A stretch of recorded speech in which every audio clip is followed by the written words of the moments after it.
Bueno es Dios. Yo quisiera que nosotros adoráramos a Dios hoy. En diciembre cuando prediqué, creo que fue 19, por ahí 17, no recuerdo. No prediqué, más bien hice una exhortación. Y cuando yo subo aquí, yo subo con un temor reverente. De verdad, a mí me da de todo, y no es bromeando. Me da la sirimba. Y siempre me acerco para acá, mire, porque a veces siento que las rodillas me fallan de tal grado de que puedo hasta flaquear.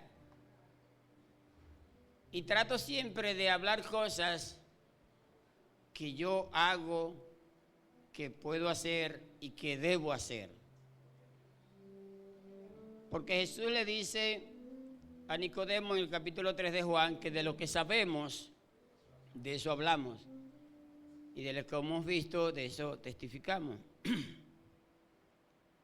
Y realmente, y hablo de las canciones, le hablé la otra vez también de las canciones, de que no canto algo que yo no hago, o algo que yo no practique, y que todo lo que cantemos sea con su fundamento bíblico. Decíamos que porque el que canta ora dos veces, porque lo hace con las palabras y lo hace con el corazón, lo hace con melodía. Y dice que todo lo que Dios ha creado, que alabe al Señor. Quiere decir que usted tiene que alabar a Dios con todo lo que usted tiene. ¿Qué usted tiene?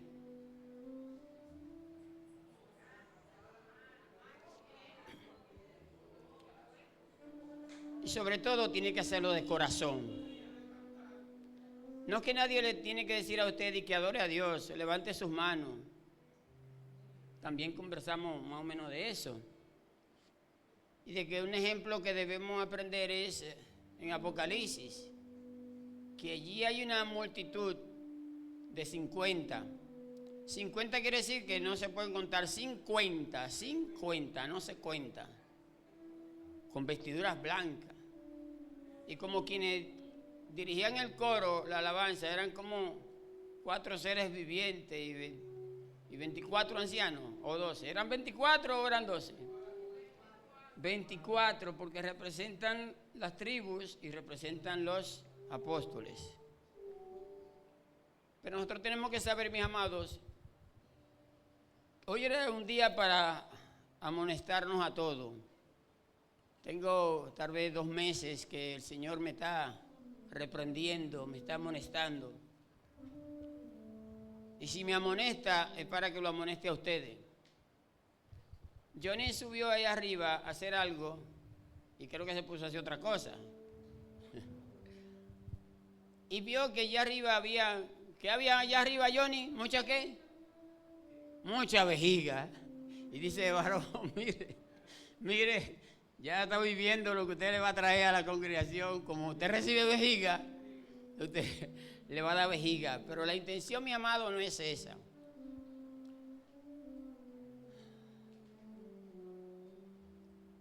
A veces me asusto, de verdad. Porque cuando usted sube al púlpito, usted tiene que saber escoger las palabras con las cuales usted le va a hablar al pueblo de Dios. Y el Señor amonesta y disciplina, pero lo hace y se percibe, se siente que es con amor. ¿De acuerdo? Y eso lo vemos en la Biblia. En el Antiguo Testamento, Dios directamente, y vemos a Jesús, cuando le da su reprimenda a los fariseos, le da duro, pero se lo dice con amor para que enderecen sus pasos. Y cuando usted ve que alguien sube aquí, a cada quien le debe de servir su traje o su vestido, ¿verdad? Su sombrero, como dicen por ahí. Al que le sirve el sombrero, que se lo ponga. Y realmente tenía la prédica para hoy, que le dije el año pasado, que esa no era la prédica, que la prédica la traía. Pero usted tiene que saber, al igual que yo, ¿por qué usted viene a la iglesia? Y debe de sentir si realmente usted es parte de la iglesia. No estoy hablando de la congregación, mi amado. La congregación es este grupo y la iglesia es el cuerpo de Cristo. Y Cristo es la cabeza. Y tenemos que entender bien claro si realmente Cristo es la cabeza o nosotros hacemos lo que nos da la gana. En una ocasión le compartí que el apóstol Pablo divide los seres humanos en 3 grupos. Lo vemos en 1 Corintios capítulo 2, verso 17. Dice allí que hay 2 tipos primero. Habla del hombre natural. El hombre natural no discierne las cosas que son del espíritu, porque hay que discernirla espiritualmente. El hombre carnal, el hombre que menciona Pablo primeramente, es el que no conoce a Dios. Es el que usted ve que no conoce a Dios. No ha tenido ningún roce. Es el hombre natural. Y el hombre espiritual, dice Pablo, ahí mismo pegadito, ese lo discierne todo y no puede ser juzgado por nadie, porque es guiado por el Espíritu. ¿Cuántas personas dice Pablo que hay ahí? Ahí dice 2, el hombre natural y el hombre espiritual. El hombre espiritual es el que conoce a Dios y se deja guiar por el Espíritu. Nosotros podemos determinar, no deje que nadie lo juzgue, no deje que nadie lo señale, que no se deje etiquetar por nadie. Como decían de Elizabeth, la estéril, ¿de acuerdo? No se deje etiquetar. Si estamos aquí es porque antes éramos naturales, ¿cierto? Tenemos que evaluarnos a ver si somos espirituales. Y cuando nos vamos a 1 Corintios, el capítulo siguiente, capítulo 3, verso 1 y 2, el apóstol Pablo dice que no puede hablarnos como espirituales, porque habiendo entre nosotros pleitos, discusiones, celos, disensiones, todas cosas que no son de Dios, ¿no sois carnales? Quiere decir que ahí está el número 3. Hay 3 clases de gente. El natural, que no conoce a Dios. El espiritual, que se deja guiar por el Espíritu Santo. Y el carnal, que conoce a Dios, pero hace lo que le da la gana. Entonces, tenemos que darnos cuenta. Eso lo dice, ustedes pueden revisar a ver si estoy equivocado, usted levanta la mano y yo le cedo y acepto la corrección, ¿de acuerdo? Pero me dicen si no es así, le digo dónde está para que me corrijan en dado caso. Y nosotros decidimos a qué grupo nosotros pertenecemos. Y si creemos que estamos en el grupo equivocado, a qué grupo nosotros anhelamos y queremos. Y qué debemos hacer para pertenecer a ese otro grupo. ¿De acuerdo?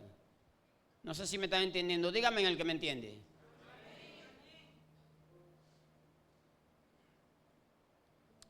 Vamos a entrar al mensaje, mi amado. Vamos a leer en el libro de Hebreos, capítulo 6, verso 19. Hebreos 6, verso 19.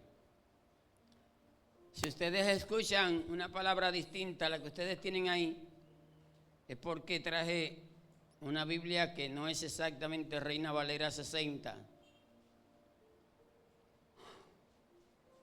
Porque la otra se ve un poco fea por fuera y no quise traerla.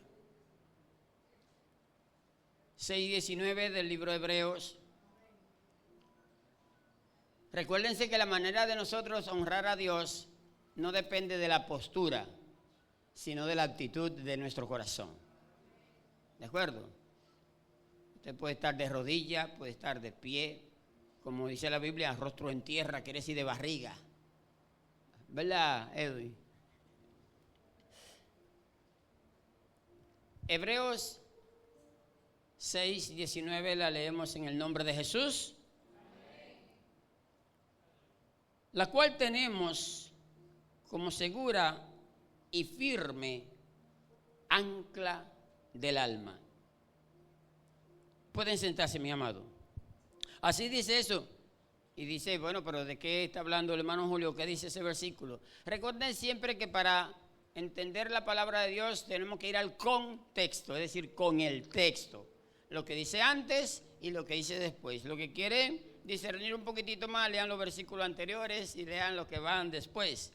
Porque el 18 dice para que dos cosas que son inmutables, en la cual es imposible que Dios mienta, tengamos un fortísimo consuelo.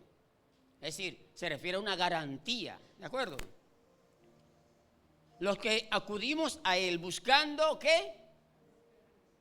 Buscando esperanza, buscando refugio, haciéndonos, es decir, agarrándonos de la esperanza puesta delante de nosotros, la cual tenemos como segura y firme ancla ¿de qué? Del alma. Mire, mi amado, muchos de los que están aquí tienen poco tiempo, otros tienen mediano tiempo, otros tienen mucho tiempo en esta congregación. Tienen mucho tiempo en su trabajo, poco tiempo, muchísimo tiempo en su trabajo. Los que son casados de hace mucho tiempo, tienen mucho tiempo, ¿verdad? Con una familia, otros tienen mediano tiempo y otros tienen poco tiempo. Y tenemos que aprender de que las cosas cambian, mis amados. Y cambian sin previo aviso, no avisan. De que mira, por aquí viene un cambio. Esperábamos un cambio, pero ha sido un cambio que no esperábamos, ¿verdad?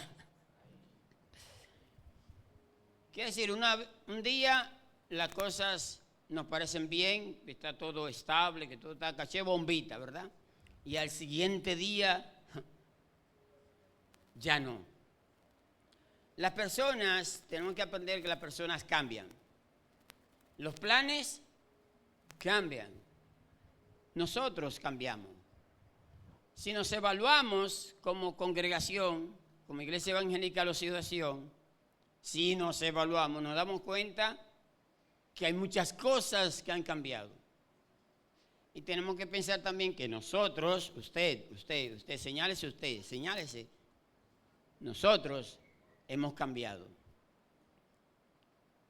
Y a veces esos cambios incurren en acomodamiento, como ha ocurrido en la mayor parte del mundo, que hemos acomodado el Evangelio. No nosotros al Evangelio, sino el Evangelio lo hemos acomodado a nosotros. Hemos querido acomodar a Dios y no nosotros acomodarnos a Dios. Porque leemos en Mateo capítulo 6, Señor, hágase tu voluntad, según lo que yo diga. Digo, no es así que dice mi amado, perdón. Hágase tu voluntad, aquí en la tierra, así como se hace en el cielo. Ahora, usted cuando lee ese pasaje, usted tiene que pensar cómo son las cosas en el cielo. ¿Alguno de ustedes ha pensado eso? Y cantamos una canción de Redimido, ¿qué dice? Trae aquí el cielo, así es. Bueno, una gente de esa, yo no sé mucho de eso, yo sé las canciones, como dicen algunas. ¿Cómo que dice la canción? Y vuelve y dice, sigan, cántelo. Siga. Inúndanos de tu gloria, dígalo. Inúndanos de tu gloria, dígalo. Trae aquí el cielo. ¿Y qué dice la Biblia, mis amados? Dice que el reino de los cielos se ha acercado y después dice el reino de los cielos está entre vosotros. Explíqueme. Y hemos visto su gloria, también dice, ¿verdad? La gloria del unigénito. Trae aquí, inúndanos de tu gloria. Y entonces es una oración, es una petición, mi amado. ¿De acuerdo? Quiere decir que cuando cantamos, tenemos que saber lo que cantamos y tenemos que saber lo que pedimos, porque pedimos. Y es una petición realmente. Y la oración del Padre Nuestro es una petición, es una solicitud. Le he explicado que las 3 primeras cosas tienen que ver con Dios y las otras 7 cosas tienen que ver con nosotros en el Padre Nuestro. Por eso yo le llamo el decálogo del Nuevo Testamento. Y en el Antiguo Testamento el decálogo son los 10 mandamientos. Las 3 primeras tienen que ver con Dios y las otras 7 tienen que ver con nosotros. Así de sencillo. Y Jesús lo resume en 2 cosas. ¿Qué dice? Entonces nosotros tenemos que pensar, nosotros amamos a Dios sobre todas las cosas. O amamos más a la familia, a la esposa, al esposo, a los hijos, al trabajo, más que a Dios. Toda cosa que ocupa el lugar de Dios se llama idolatría. A veces no nos damos cuenta. Está bien de que uno se equivoque, ¿verdad? En muchas cosas, pero cuando nosotros tenemos conciencia de las cosas,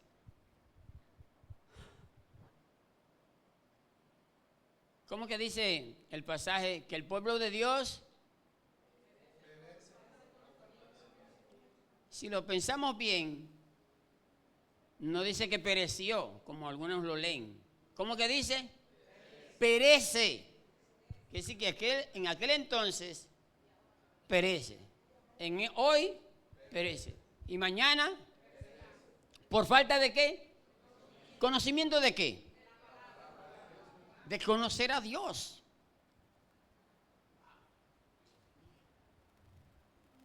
Realmente, de verdad, yo sé por qué yo vengo a la iglesia. Y yo sé por qué yo soy cristiano. Y yo sé qué implicación tiene que yo diga que yo soy cristiano. No sé usted. No soy perfecto. ¿De acuerdo? El único perfecto se llama Dios. Y cuando vemos en la Biblia muchas veces la palabra perfecto, significa que no nos falte nada, que estamos completos. Y en Dios estamos completos. Para que seáis perfectos como vuestro Padre que está en los cielos es perfecto. No le falta nada a Dios y nosotros tenemos que ir buscando esa perfección, que no nos falte nada. Entonces las personas cambian, los planes cambian. Nosotros, y usted se señala, cuando yo diga nosotros, escuché una historia, hoy yo quiero apelar un poco a su paciencia.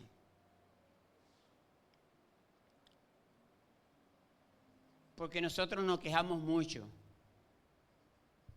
Y nos quejamos mucho de la congregación. Yo me quejo de ustedes. Pero yo estoy seguro que ustedes se quejan más de nosotros, las autoridades, que nosotros de ustedes. Pero nos quejamos. Y la queja no es buena delante de Dios. Los grandes hombres de Dios pasaron por situaciones y no vimos quejándose a ninguno de ellos. Muchos se creían que no eran capaces de muchas cosas, pero tomaron la decisión de seguirle el juego a Dios y le fue muy bien. Muchos de nosotros no queremos correr el riesgo de seguirle el juego a Dios. Porque Dios nos llama para un sinnúmero de cosas y tenemos más excusas que Moisés. Moisés expuso 10 excusas para no seguirle el coro, para no hacerle coro a Dios. 10 cosas. ¿Cuántas tenemos nosotros? Le ganamos a Moisés, segurito que sí. Y decimos, bueno, el mundo cambia. Eso es 100% seguro. Por eso le decíamos que las personas, los planes, las situaciones cambian. Le voy a contar una historia que escuché. Y era que un marinero contaba que lo más peligroso que vivía no eran los vientos, las grandes olas, las tormentas. ¿Se recuerdan? Marinero es lo mismo que lo que vemos en la Biblia. Pescadores, ¿verdad? Porque vemos a los pescadores en medio de tormentas, lo vemos en medio del mar con problemas y eran expertos en eso. Vemos a Pablo que no era un marinero, pero lo vemos naufragando, metido en eso. Pero los expertos, como este marinero que hablaba, dice que el peligro que vivía en el mar no era las olas, las tormentas, los vientos. ¿Se recuerdan que Jesús se paró, que estaba durmiendo? Y le dijo, Señor, pero no te importa que no estamos ñangala fángala. Eso fue lo que le dijeron los apóstoles. Se paró y mandó al viento que callara. ¿Se recuerdan cuando caminó sobre las aguas? Ese otro evento. Había una tormenta y las olas. Y Pedro, usted sabe, medio trascendido. Señor, si eres tú, manda. Y a veces juzgamos a Pedro, pero los otros se quedaron en la yola. Fue el único que se... Yo me imagino los tigres jalándolo por la solapa. Tú eres loco, Pedro. Tú te vas a salir de aquí. Y cosas así. Él decía que lo más peligroso que podía vivir en el mar era perder el ancla. ¿Perder qué? Y leíamos en Hebreos 6, 19, que tenemos como segura y firme un ancla del alma, referente a lo que dice el versículo anterior. Un coro viejísimo que está en el libro, en el Linario de Gloria. Es Cristo la roca, el ancla de mi fe. Los males, lamentos y ayes de temor terminan por siempre por mi supremo Rey. Es Jesucristo mi refugio. Y dice, me guarda de peligro. Tienen que aprendérselo, mi hermano, pues. Eso es viejísimo. Pero el canto es que Cristo es el ancla de nuestra fe. Y Hebreo nos dice que es segura y firme para anclar nuestra alma. Y por eso este marinero decía eso, que lo más peligroso para él era perder el ancla, porque cuando el ancla se pierde el barco. No se hunde inmediatamente el barco, sino que se va a la deriva, queda sin rumbo. Así cuando nosotros no estamos anclados a Jesús, perdemos el rumbo, perdemos la visión, perdemos la orientación. En los tiempos de Jesús no había brújula, ¿verdad que no? Eso fue muchísimos años después que se inventó la brújula. Y si no saben quién inventó la brújula, vayan un ching a la historia cuando ustedes estaban en el segundo de bachillerato. Entonces, ¿qué nosotros podemos entender con esto sobre el ancla y esto que nos dice Hebreos 6? Que la tormenta no es señal de que algo esté mal, sino que las tormentas son parte de nuestras vidas. Hay diferentes tipos de tormentas en nuestras vidas. ¿Y de qué hablábamos en hebreo? Me gusta el silencio, porque no estaban poniendo atención, no estaban oyendo, o tal vez saben la respuesta y no quieren poner al otro en vergüenza que no se lo sabe. Pero nos habla del ancla de nuestra alma. Es decir, asegurar nuestra alma.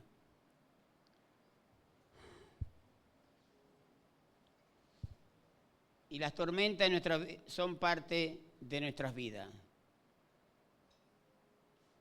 Son parte del camino, pero cuando no hay un ancla, cuando se pierde el ancla, más tarde que temprano, más temprano que tarde, en un momento X, ¿verdad? Se pierde el rumbo.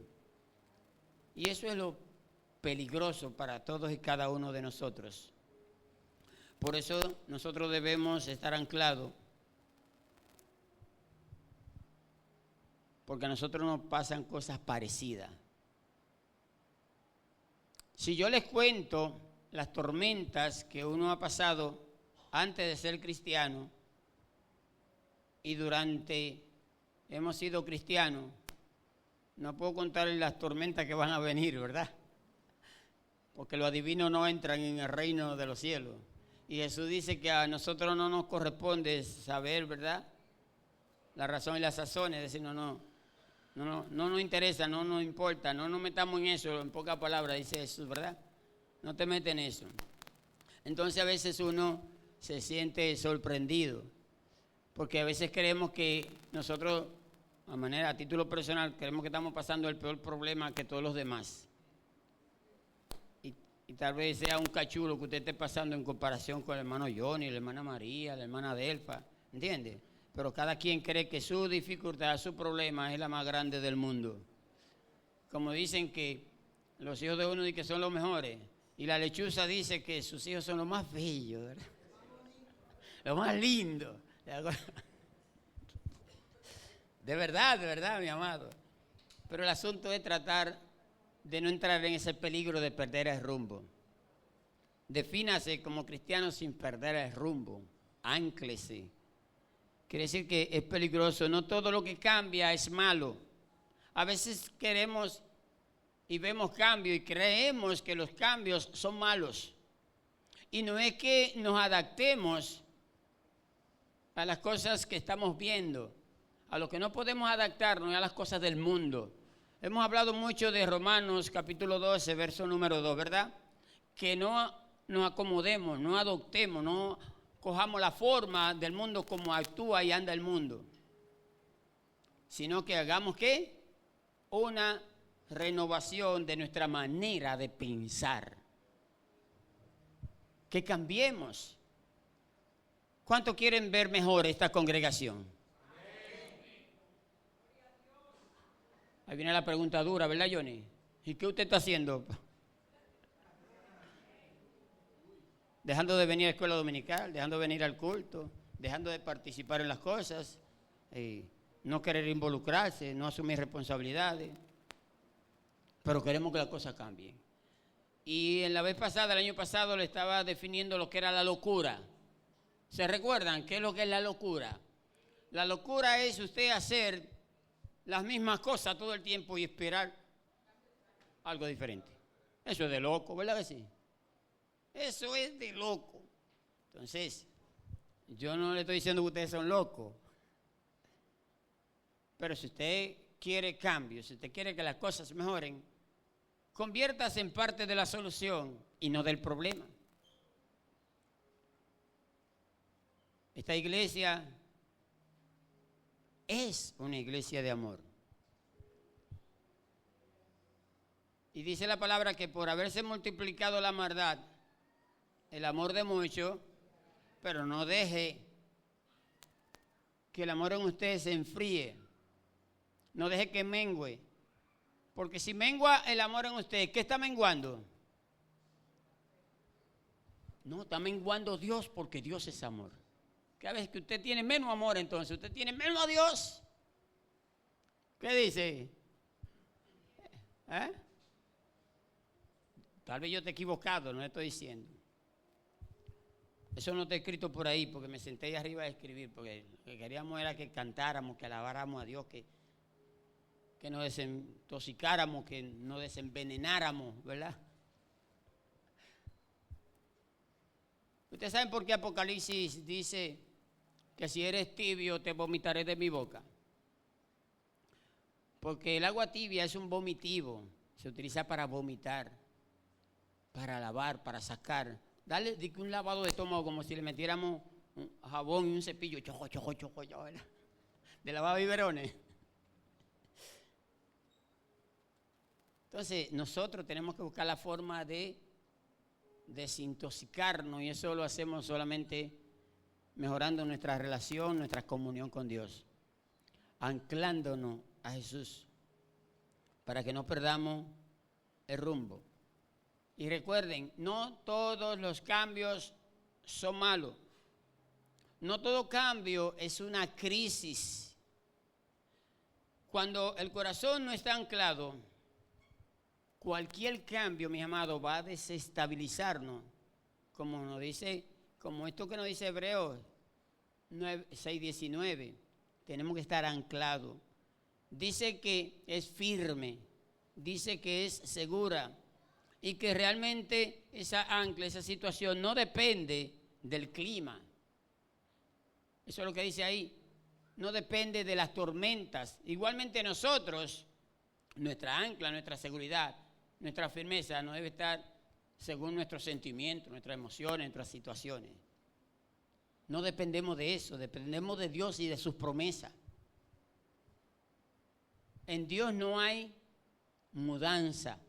ni sombra de variación. Él es el mismo ayer, hoy y por los siglos de los siglos. Dios es inmutable. Eso es lo que significa.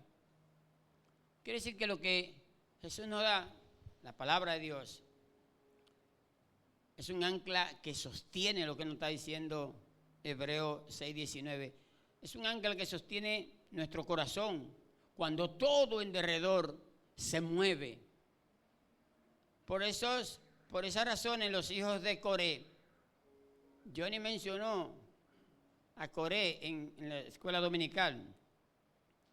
Los hijos de Coré en el Salmo 46, búsquenlo a ver, busquen.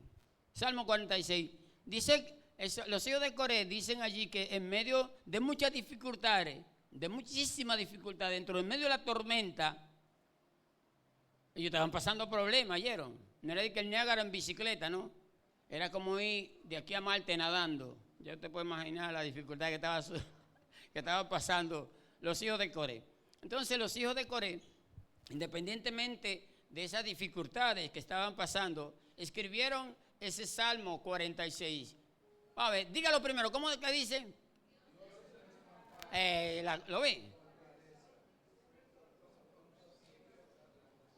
Las tribulaciones son las tormentas, las dificultades que se nos presentan.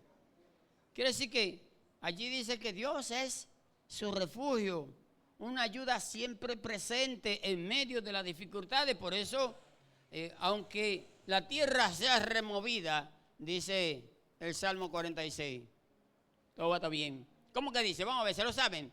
Dios es nuestro amparo, nuestra fortaleza. ¿Cuál es el? Cántelo. Aunque se traspasen.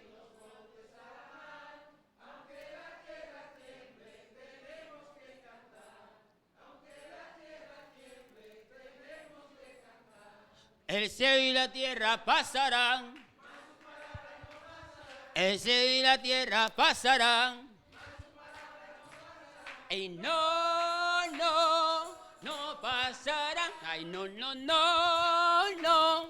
no pasarán. Entonces tiene que darse cuenta, los hijos de Coré dirigían alabanza. Entonces, eran levitas. Y hay otro que tal vez ustedes no lo saben. Ustedes saben que Habacuc también era un levita. No lo sabían, porque el silencio dice que no lo sabían, ¿verdad? Sí, era un levita. Si usted busca en Habacuc, su último capítulo, como él cierra su libro, creo que a partir del versículo 17 en adelante. Déjenme buscarlo para no equivocarme, mis amados, ¿oyeron? No se lleven mucho de lo que yo diga, sino búsquenlo en la palabra para decir así.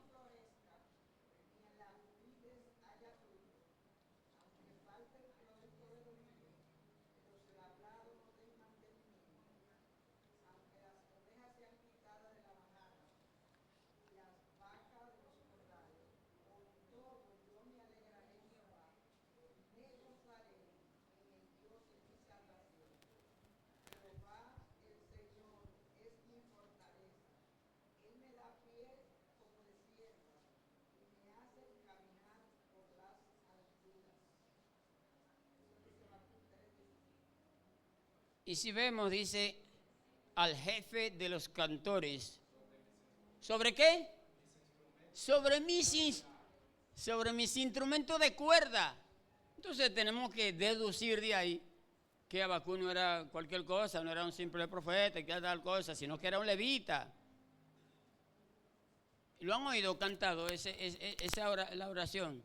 Aunque la higuera no florezca ni en las vides haya fruto, aunque falte el fruto del olivo, y los labrados no den nada y las ovejas sean quitadas y no haya vacas en los corrales, con todo yo me alegraré en el Señor y me gozaré en el Dios de mi salvación. Con todo yo me alegraré en el Señor y me gozaré en el Dios de mi salvación. Y dicen, el Señor es mi fortaleza, el Señor es mi fortaleza, con todo yo me alegraré en el Señor y me gozaré en el Dios. Es decir, que cuando usted dice, y usted pone esa ancla y usted se engancha al Señor.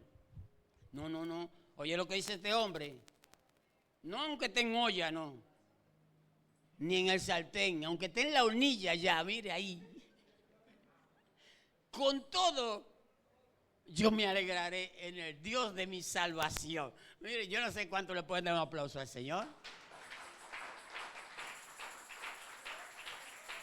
Dice Habacuc que independientemente, ahí dice el profeta, que él podía regocijarse independientemente de lo que aconteciera en el futuro. Eso es lo que dice ahí, ¿verdad?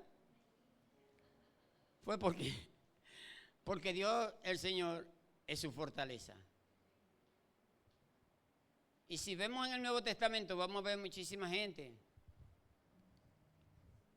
Tenemos que aprender a vernos como Dios nos ve.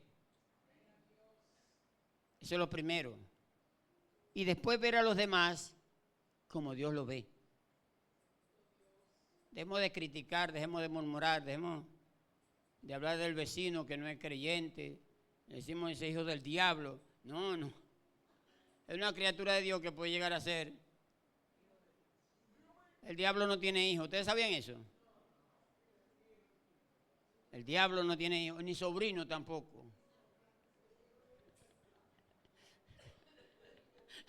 Mariela se ríe. Yo no sé por qué la gente sale y que al que Dios no le da hijos. Mire, usted es loco. El diablo lo único que da es problema. Siempre y cuando usted sale de la cobertura de Dios. Te la pone un chin difícil cuando Dios se lo permite. ¿Se recuerdan la situación que pasó Job? Y no di que el Job de Santa Claus, que no ese. Ese sujeto, ese personaje, tenemos que aprender que pasó situaciones que, mire, a usted y a mí no nos va a pasar nunca. Nunca. Y el hombre no se quejó. Entonces vienen unos amigos a consolarlo porque se enteraron de su situación. Y los tigres comienzan a señalarlo. Tú eres un pecador, arrepiéntete de tal cosa. Comenzaron a decirle cosas. Yo no sé a cuántos de ustedes le ha pasado eso. Que usted ha estado en dificultades. Y los amigos, hermanos, los que lo quieren mucho, han ido donde usted, pero a darle vejiga. Se lo digo porque a mí me pasó cuando yo estaba preso. Cuando yo estaba preso, muchos, amigos no, hermanos, los amigos nunca me acusaron de nada. Muchos hermanos me dijeron, tienes que arreglar cosas con Dios, tal cosa. Y como yo conozco a Dios y conozco mi corazón, bueno, hermano, mire, sí, yo voy a tener que hablar con Dios para que me revelen qué mal yo estoy, tal cosa. Tenemos que aprender a ser sencillos de corazón. No tenemos que ser de mecha corta. Pues si hubiese sido de mecha corta, ahí mismo caigo preso en la cárcel. Pues, sí, le entro. Pero el Señor me ha puesto una mecha larga. Antes sí yo era de mecha corta, antes de conocer a Jesús. A mí ni siquiera había que guiñarme un ojo. Así chiquito y flaquito como ustedes me ven. Sí, porque desde los 12 años yo practicaba artes marciales. Y llegué a ser instructor de artes marciales. Pero eso también me enseñó a ir cortando la mecha. Y cuando entré a los caminos del Señor, el Señor me puso como usted le hace a la chichigua, cuando le da culebrilla ya, usted le pone la cola más larga. Le da culebrilla, ¿verdad? A mí me daba culebrilla de cualquier cosa. Pero Dios me puso una cola larga en la chichigua. Pero tenemos que aprender eso. Que Dios es nuestro amparo, nuestra fortaleza, es nuestro refugio, es nuestra ayuda que está siempre presente en medio de todas las dificultades. Por eso, aunque la tierra sea removida, como dice el Salmo 46, la palabra de Dios permanece para siempre. Las promesas que Dios tiene para usted y para mí son fieles y verdaderas y dignas de ser recibidas por todos mis amados. ¿Oyeron? Entonces, miren, hay etapas donde todo parece moverse a veces al mismo tiempo. Hay una tormenta tras otra. Las tormentas pueden presentarse en nuestras relaciones, donde ya a veces las personas no se entienden, ¿verdad? Donde hay silencios incómodos, donde hay una distancia a veces que no hay como forma de acortar esa distancia. Y quizás no sabemos cómo acortar esa distancia que surge a veces entre nosotros. Lo digo también porque nosotros éramos mucho más cercanos. Nos visitábamos mucho, compartíamos mucho. Éramos uno solo. Y esa distancia, ¿verdad? No sabemos cómo acortarla ahora. No sé si alguno está pensando, se lo digo principalmente a los que son de más tiempo aquí. Porque a veces dejamos que alguien tira una cizaña, como yo digo, una bola de humo, que es difícil de recoger. Eclesiastés dice que las palabras son ¿de qué? Y Richie Ray y este muchacho la canta. Las palabras son de aire y van al aire. Así que dice Eclesiastés, y el cantante dice, mis lágrimas son agua y van al mar, porque dice que los ríos corren al tal mar y el mar nunca se llena. Eso es vanidad. Tenemos, mis amados, que aprender a evaluarnos, cómo acortar la distancia. El hermano que usted visitaba antes, si ya no lo visita, eso es lo que el enemigo siembra, distancia, divisiones. Hay un dicho que he empleado muchas veces, que los cristianos son como el fogón. Los que son del campo entienden muy bien. Los que no son del campo tienen que aprender. Un anafe, los que no son del campo, un anafe, una fogata.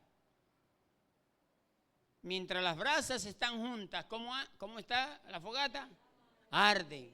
Y cuando usted cree que está muy caliente, se le sacan unos cuantos brasas. ¿Qué pasa con la brasa que están aparte?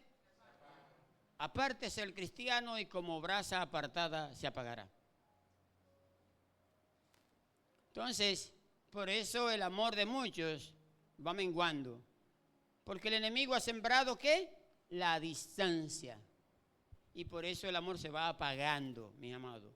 Yo no sé cuánto me están entendiendo. Después yo le entro al mensaje de lo que tengo aquí escrito. Mira, Wanda se enderezó y tragó. No, ustedes saben que yo miro ese reloj, yo soy respetuoso. Los cultos aquí, todo el mundo quería estar aquí antes. Y no le daba mente a irse. Porque preparaban su comida, su desayuno, y tenía compromiso con los hijos, con los muchachos, con el marido. Preparaban todas sus cosas. Pero ahora hacen mucho más compromisos con la gente, con la familia. Y dice el Señor Jesús que aquel que ama más a padre, madre, hijo, mujer, marido, más que a mí, no es digno. Yo no sé si ustedes están entendiendo, porque si estoy diciendo algo que está fuera de la palabra, ustedes me corrigen. Y yo estoy tratando de guiarme por la palabra. A veces no quiero predicar, es difícil edificar la iglesia, siempre lo he dicho.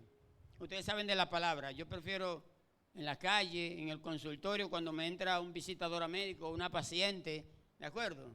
En la cárcel, los vecinos que van a buscar un favor, ahí mismo yo aprovecho y yo le tiro una caca de guineo para que rebale con la palabra, que tropiece con la roca que se llama Jesús. Entonces, tenemos que aprender a acortar la distancia, que no sabemos cómo acortarla si no nos acercamos más a Dios. Como dice el apóstol Santiago, porque de la misma manera ponemos más larga la distancia con Dios. Santiago dice, acercaos pues a Dios y Él se acercará. ¿Por qué Santiago le está diciendo que nos acerquemos, que se acerquen? ¿A quién le escribe Santiago? ¿A la gente del mundo? La Biblia, bueno, el Nuevo Testamento está escrito para los creyentes, para los evangélicos, para los cristianos.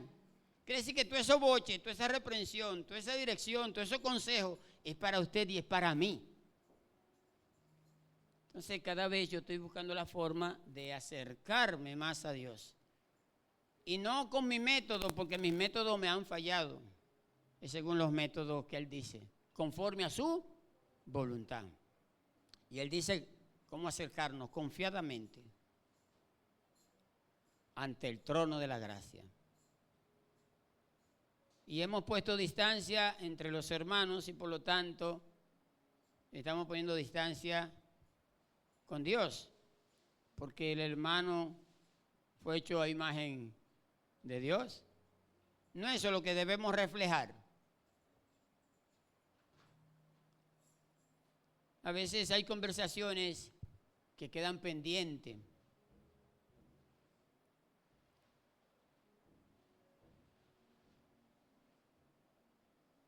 Arregle su asunto con su hermano,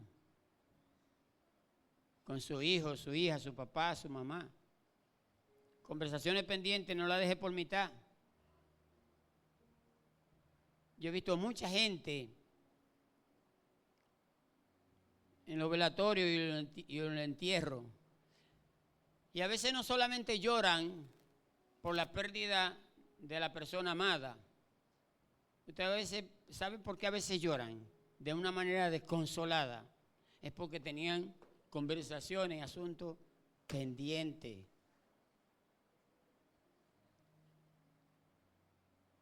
No sé si alguien está de acuerdo conmigo. Yo estoy tratando eso. Las tormentas. Ustedes saben que a comienzo del año pasado y a final del otro, nosotros como familia pasamos por tormentas y en 10 meses perdimos 6 miembros de la familia.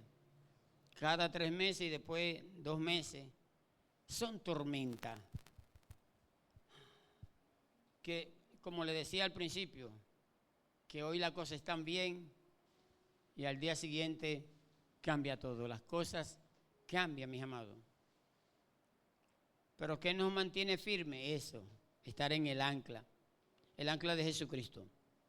No dejemos conversaciones pendientes para que no estemos llorando delante de un féretro o delante de una tumba. Hay tormentas también en nuestros planes. La pastora puede tener un plan para la iglesia, una estrategia, un asunto, una tormenta, se fue a pique. Que Yeuri tiene ciertos planes, cuando viene a ver sale otra cosita por ahí, una tormenta, se le fue a pique. Ayudé al Capaniagua, tiene unos planes, y cuando viene a ver, sale otra, anda. Sí, hay tormenta en los planes. Algo que nosotros hemos estado soñando, añorando. Y cuando un proyecto se frena, eso es un tipo de tormenta. Yo ni he ido aprendiendo porque le vino una tormenta y él dijo, no, yo estoy anclado. En cualquier momento le dirán, eleven ancla, ¿verdad? Dios es que sabe. Todo en el tiempo de Dios. Muchas veces se nos cierra una puerta, de que una oportunidad. Y otras veces se nos abren unas puertas que no queríamos que se abrieran. Las cosas cambian. Son tormentas. También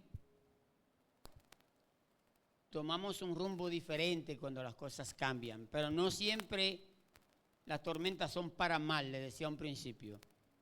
Hay tormentas en nuestras expectativas. ¿Qué expectativa usted tiene para este año? Y hay cosas que usted tiene, las perspectivas que usted tiene, tienen que ser práctica, alcanzable, realizable. No se ponga a soñar cosas y que usted va a tener una avioneta, que usted quiere tener una finca, pero no tiene cuarto. El gobierno puede darle un bono por un apartamento, ¿verdad, María? Pero de ahí usted tiene que buscar los otros cuartos. Boté el pellejo para conseguir la otra boronita. Y la última cuota es que dura. ¡Bam! Las cuotas son de que cómodas primero. Y yo, ¿cuánto? Y después para completar el inicial, la última cuota del inicial es el vejigazo duro. Dije 350,000 pesos, pero tú no. Quiere decir que nuestra expectativa cuando pensábamos que en estos tiempos uno estaría en las alturas. Como hijo de Sión, la expectativa era que tuviéramos 8, 10 iglesias, hija, con 8, 10 pastores. Usted dirigiendo un ministerio tremendo. Son expectativas. Pero vienen las tormentas y no estamos bien anclados. Por eso no alcanzamos esas metas y esas expectativas. ¿Cuáles son tus expectativas como creyente para este año? Tú las sabes. Y si no las sabes es porque no las tienes. Está viviendo el día a día. Vengan estas 24 horas, vengan la otra y vengan la otra. Estamos vivos porque estamos vivos. Haga una encuesta por ahí, pregúntele a sus amigos, a los amigos suyos, dígale. Y anote. ¿Por qué tú estás vivo? Algunos te van a decir, porque estoy vivo. Porque mi mamá me parió. ¿Por qué tú estás vivo? Ustedes van a ver que no saben el propósito de su vida. Yo no sé si usted sabe el propósito de su vida. Y el propósito principal es que Dios nos creó para la alabanza de su nombre. Por eso dice que todo lo que hagamos, sea de palabra o sea de hecho, que lo hagamos para la gloria de Dios.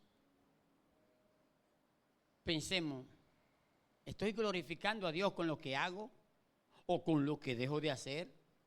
¿Con lo que digo o con lo que dejo de decir?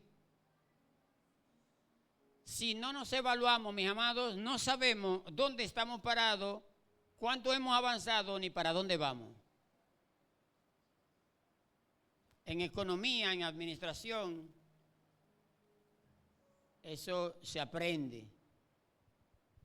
Los contadores y los administradores pueden hacerme la corrección. ¿Verdad, María, que es así? Johnny, usted saca numeritos. La gente le llama inventario, ¿verdad? Un inventario para saber qué usted tiene, con qué cuenta, qué le falta. Usted quería tal cosa. Si no nos evaluamos, mis amados, y los proyectos, la perspectiva que usted tiene que saber el qué, el cómo, el cuándo, el dónde y el por qué. Si no responde esa pregunta, olvídese, ñangala fuángala. Ñangala fuángala. El qué, el cómo, el cuándo, el dónde, el por qué, con qué usted cuenta para tal cosa. Eso usted lo va a ver siempre en todas las metodologías de investigación. En todas las investigaciones usted lo va a ver. Eso es lo primero, el qué usted quiere. El cuándo usted va a investigar eso. ¿Cómo lo va a hacer? El por qué. Usted tiene que tener justificación. Todo lo que han hecho un trabajo de tesis, un trabajito de la escuela, ustedes saben qué es eso así. La perspectiva. Pensábamos estar en las alturas en estos tiempos, pero que deberíamos estar mejor en estas alturas. Le estoy hablando como persona, de manera individual, como hogares. Le estoy hablando como iglesia también. Y lo que yo le digo es porque yo lo he pensado y entonces estoy haciendo las correcciones del lugar. Y tengo unas cosas pegaditas ahí que voy tachando, voy corrigiendo. En una ocasión hice una pregunta, no sé si la pastora o Ingrid o Vladimir se recuerdan, o ustedes, ¿cuál era la prioridad de los discípulos de Jesús? ¿Cuál era la prioridad, lo principal? que debe de ser nuestra prioridad. Debe de ser esa. Para los que no se recuerdan, se lo voy a decir. Jesús lo dice, buscad primeramente, ¿no se lo saben? Y todo lo otro viene solo. Otra vez, ¿cómo que dice? Buscad. Ok, ¿y qué es el reino de Dios? ¿Qué es el reino de Dios? Es diferente al reino de los cielos, si no lo sabían.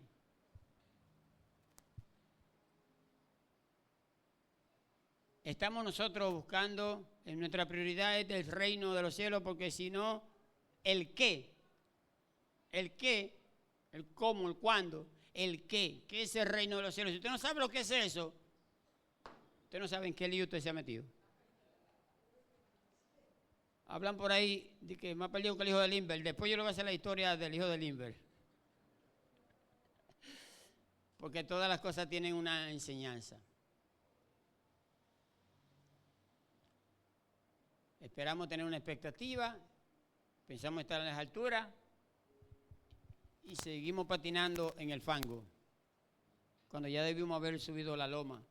El fango no se hace en la loma, se hace abajo, ahí es donde uno patina. Hay tormentas también en la rutina, en el día a día, cuando se llega el cansancio, un cansancio acumulado, cuando nuestro corazón, mis amados, no va al mismo ritmo. En la rutina, entonces hay una tormenta en esa rutina. El corazón nuestro no va a la misma velocidad, al mismo ritmo, en el mismo lugar, pero el corazón está lejos. ¿Se recuerdan lo que el Señor dice? Este pueblo de labios y su corazón. A veces nosotros estamos aquí y estamos pensando en qué es lo que estamos pendientes de hacer cuando salgamos de aquí, o si no estamos mirando la hora. Claro, eso no es para que todo el mundo se quede, cada quien tiene sus compromisos, ¿de acuerdo? Por eso yo le digo a la gente que no tenga temor en irse cuando necesita irse, pero tiene que darse cuenta si es que quiere irse o necesita irse, porque hay una diferencia entre querer y necesitar. Y si no aprendemos esa diferencia, vamos a estar fritos todo el tiempo. ¿Y qué decir, mis amados, de las tormentas internas? Hemos hablado de las cosas de afuera, ¿verdad? ¿Qué de las tormentas que nosotros llevamos dentro de nosotros? Que nadie las ve. Por fuera seguimos funcionando de lo más bien y la gente nos ve muy bien. Dígame de esas tormentas que usted tiene por dentro, si están ancladas o no a Jesús, si su corazón está anclado a eso que dice Hebreos 6:19. Nadie lo ve. ¿Ustedes han visto los payasos y los artistas? Y hay una canción cristiana que habla de eso. Y Jesús Adrián Romero canta una, creo que dice Detrás del telón, algo así. El aplauso, no, es Cesario Jiménez que la canta. Que el artista eres tú. Así se llama la canción, el artista eres tú. Es quien debe de recibir los aplausos, la gloria, la alabanza, pero a nosotros nos gusta eso. Y Jesús dice, ya tienen su recompensa, ya están pagos, no le debo nada.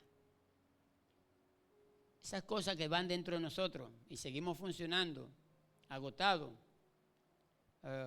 A veces por dentro no tenemos ganas, a veces por dentro estamos confundidos. Llevamos a veces esa amargura, esa raíz de amargura, pero no las aguantamos, ni siquiera la conversamos con el Señor para que Él tome esto, ¿verdad? Como hacía David, él decía que él presentaba su causa al Señor, no guardaba nada dentro de sí. Y él dice en el Salmo 139, que si hubiese callado, Dios no lo habría oído. Y el problema, mis amados, vuelvo y le digo, no son las tormentas. Que las tormentas van y vienen. Hoy no llega una situación, mañana no llegará otra. Pero el apóstol Pablo dice en Filipenses 4, 12. No el 13, el 13 se lo sabe todo el mundo. ¿Cómo dice el Filipenses 4, 13? Todo. Pero a veces no sabemos qué es lo que está diciendo. Entonces nos vienen las situaciones y todo lo puedo en Cristo que me fortalece. Entonces no te quejes. Pablo dice en el versículo anterior, mira, yo he aprendido a contentarme cualquiera que sea mi situación. He aprendido a estar alto, como una chincha. Pero he tenido el ombligo pegado de la columna vertebral. Sí, aprendí a pasar hambre, ¿verdad? A estar alto, a tener abundancia, a hacer escasez, aquello, lo otro. ¿Por qué aprendió eso? Porque el Señor en cada situación que se le presenta, en cada tormenta que se le había presentado, se contentaba. ¿Por qué? Porque Dios estaba ahí con él, dándole la fortaleza que necesitaba. Ese es el ancla. Pablo estaba anclado ahí. Por eso dice, no, que venga. Y además conocía, como dice Pedro, no nos ha sobrevenido ninguna prueba que no sea humana. Pero fiel es Dios. Él tiene cuidado de nosotros, que no nos pondrá, no permitirá una prueba que no podamos soportar, sino que junto con la prueba nos viene la salida. Quiere decir que cualquier situación, hermano, cualquier tormenta que nos viene, Dios sabe que podemos y que la tormenta no dura siempre, sino que se acaba. Después de la tormenta viene la calma. Viene la bonanza. Entonces, no nos quejemos en medio de las dificultades, porque la queja es la manifestación más pura de falta de fe, de falta de seguridad, de falta de confianza en Dios y su palabra. Porque entonces, pero este cristiano, ¿y por qué se está quejando? Y entonces, no sea como dice el Salmo 4, ¿dónde está tu Dios? ¿Dónde está tu Dios? ¿A qué Dios tú le sirves? A Él tú le llevas tu queja, a Él tú le llevas tu lamento. Y Él dice que Él sabe la necesidad que nosotros tenemos. ¿Para qué? Eso no lo dice para que nosotros se la presentemos a Él y nos dé la salida. Por eso es que el problema es la falta, mis amados, del ancla. Ese es el problema. Muchas veces cambian las cosas como nosotros vemos la vida, desde una perspectiva. También cómo vemos a los demás y cómo nos vemos a nosotros mismos. Muchas veces decimos, no, yo no doy para esto, yo no sirvo para esto. ¿Se recuerdan a Moisés? ¿Qué dijo Moisés?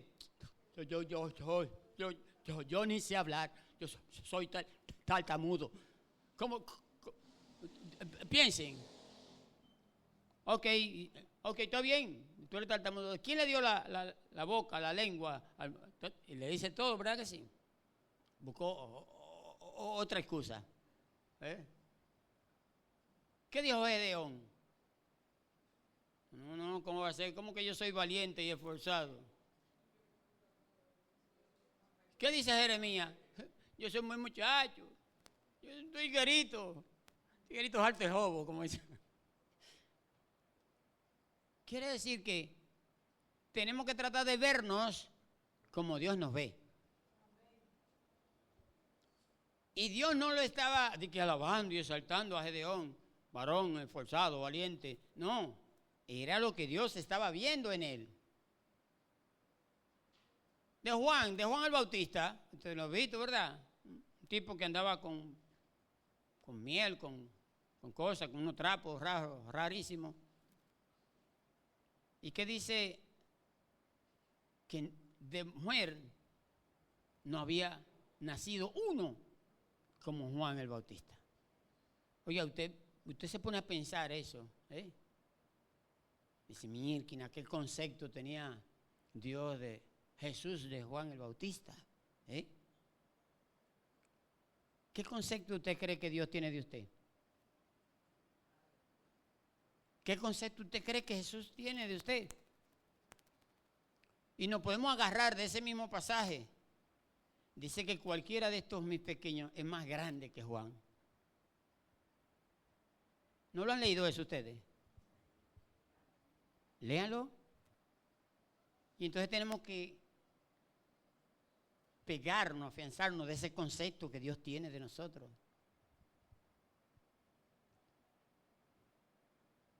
Para mí, vuelvo y se lo voy a decir, para mí es difícil edificar la iglesia, porque ustedes saben de Biblia.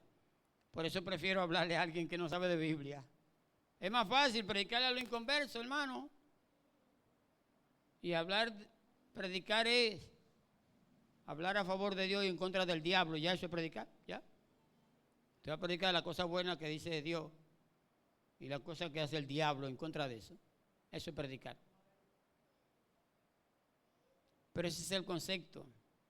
Ahí es donde está el verdadero peligro, el no tener el ancla, perder el ancla. ¿De qué usted está anclado? La soltó el ancla, se le fue. La falta del ancla en medio de las tormentas de la vida, simplemente nosotros quedaríamos a la deriva. Y ahí es que está el verdadero peligro. Cuando en medio de los problemas buscamos a veces respuestas rápidas. Vamos a hacer esto. O vamos a poner a fulano. Eso sucede con el gobierno, ¿verdad? Vamos a poner a fulano. Vamos a quitar a este. Cuando tomamos asunto de microondas, fast food, ¿verdad? Comida rápida. Los europeos son distintos a los americanos. Todo lo de los americanos es rápido y lo europeo es lento. Si ustedes averiguan a qué hora se levantan a trabajar, la mayoría de la gente, los empleados, y a qué hora se van para su casa. En España yo digo que son como haraganes, porque entran a las 9 de la mañana a trabajar, se toman como hora y media, 2 horas y que para el café, el té, el que yo cuánto, y se van a las 4. Y dice, mierda, cuando yo sea grande, que quiero ser como tú. Y allá todo es lento, al paso. Y eso baja muchísimo el cortisol y libera oxitocina. El cortisol es la hormona del estrés. Por eso se muere más gringo que europeo, porque lo cogen más suave, le bajan a 2. Y el Señor nos dice bien claro que por nada estemos afanosos. ¿Qué por qué? Por nada. ¿Y nada qué quiere decir? Dice que ni siquiera nos preocupemos qué hemos de comer, porque el Señor nos provee. Él promete que nos va a proveer. Que no nos preocupemos por nuestras ropas, pero a veces tenemos un closet lleno y hay ropa ahí que no la usamos hace 3 años, 4, 5, 6 años. Y hay gente por ahí desnuda que no tiene nada.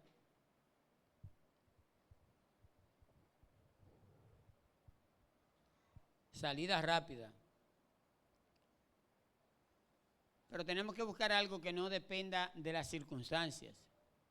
Nosotros dependemos ¿de qué? De Dios y su palabra.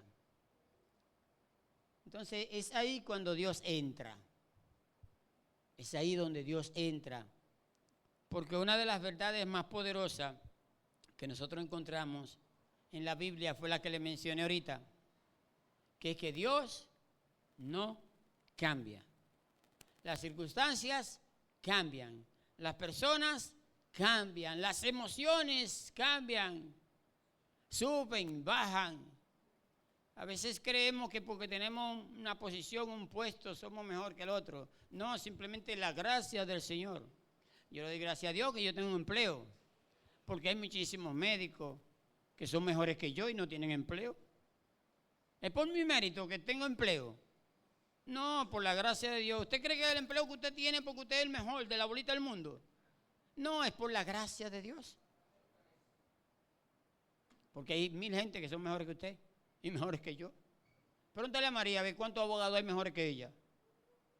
pero ella tiene ¿qué? Lo que no tienen aquello. ¿Qué ella tiene? La gracia de Dios. Por eso el Señor dice, bástate mi gracia. Eso es más que suficiente. Y sigue diciendo que es la vida más que el alimento, el cuerpo más importante que el vestido, dice Jesús. Y dice que ni siquiera por nuestra vida nos preocupemos. Yo no sé si ustedes me están entendiendo. Por eso les dije, yo quiero apelar un poco a su paciencia. Yo sé que ustedes quieren irse y tienen que irse. La palabra de Dios dice de una manera sencilla y enfática eso, de una manera profunda. En Malaquías capítulo 3. No es eso. ¿De acuerdo? Sino es decidir desde dónde nosotros nos vamos a enfrentar a la tormenta. Y es desde Dios, que es nuestra ancla, es nuestra fortaleza, es nuestro castillo, es nuestro amparo, es nuestra fortaleza. Se dicen lo de Coré, ¿verdad? Quiere decir que hay momentos en que nuestra fe no se siente fuerte, pero la fe no se sostiene en lo que nosotros sentimos. Se sostiene en aquel en quien nosotros confiamos, no en cómo nosotros nos sentimos. ¿Se recuerdan a Pedro que se comenzó a hundir en el mar cuando caminó sobre las aguas? Y para terminar, mis amados, yo quiero que recordemos tres cosas. Tres cosas a recordar, para que sepamos dónde y cómo nosotros vamos a anclar nuestro corazón. Primero es quién es Dios. Eso debemos recordarlo. ¿Quién es Dios? No recordarnos en lo que nosotros sentimos, sino en lo que Dios ha sido siempre. No lo que usted sienta por Dios, no, sino en quién Dios ha sido siempre y va a ser así. Lo segundo es que debemos recordar lo que no cambia. ¿Qué no cambia? El amor de Dios, su fidelidad, su misericordia, su compasión, su piedad. Eso no cambia. Tenemos que recordar eso. Y lo tercero es recordar lo que nos sostiene. Como hablábamos de los hijos de Coré en el Salmo 46. Él es nuestro amparo, nuestra fortaleza, en toda tormenta, en todo problema, mis amados. Y eso nos muestra claridad o nuestra capacidad, sino que Dios nos está sosteniendo, aun cuando nosotros nos sentimos mal. Recordemos esas tres cosas. Jesús es el mismo hoy, ayer y por los siglos de los siglos. Si nosotros ahí leímos en Hebreos 6:19 y nos vamos al capítulo 13 ahí de Hebreo, en el verso número 8, eso que dice allí es un ancla. Y no significa que todo va a acontecer de la manera como nosotros queremos.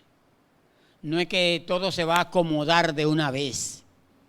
Los problemas, las dificultades. ¿Quién lee Hebreos 13:8? Esto nos enseña que no estamos a la deriva. Tenemos un ancla. No se trata de controlar lo que cambia, porque a veces queremos controlar algunas cosas que van cambiando, sino es de afirmarnos en aquel que permanece para siempre. Y tal vez nosotros no entendamos todo lo que está pasando. Tal vez hay cosas que todavía no se han acomodado, ¿verdad? Hacemos los esfuerzos, pero sí tenemos que anclar nuestro corazón en Dios, el cual dice que Él no nos va a dejar ni nos va a desamparar.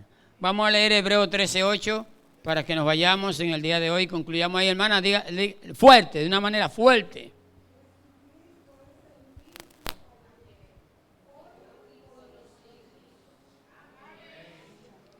Dios le bendiga, hermanos.